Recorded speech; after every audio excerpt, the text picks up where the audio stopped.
If you want to actually grow and learn and become better, you've got to learn from people. You got to read and understand, because I read a lot of business books. I read a lot of personal development books. I try to really absorb content from people who have been there and done that.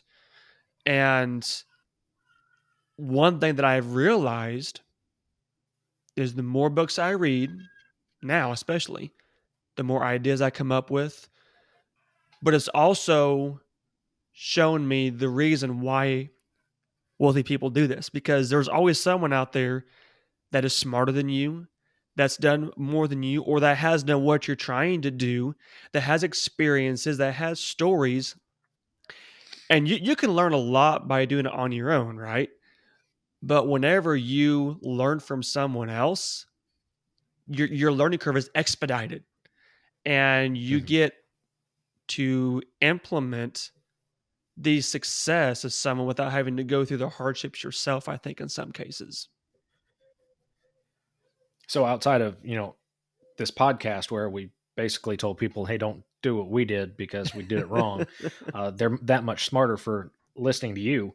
Um, but they can also get those ideas through a book too. And um, maybe that's where you're writing your next book on, don't do what I did, do this instead.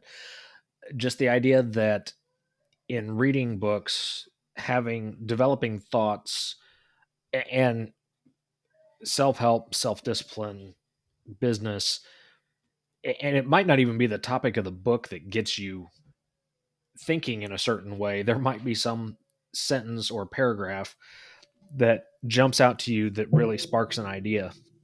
And I found with some books um, that it's not always what I read that I agree with, but something that I disagree with that comes to mind either later, or I just wrestle with it going, okay, this is a smart person. I've agreed with everything else they've said. What is it about this that why do I not agree with this, and why do I think they're wrong, or who's right? Is their perspective right? Am I right? Um, it just, it's something you can chew on for a while as you read, and ultimately it's like I said earlier, instead of exercising your muscles and being outside and getting things done like you said, you're creating more brain plasticity and firing neurons and using your brain in a way that you hadn't before. So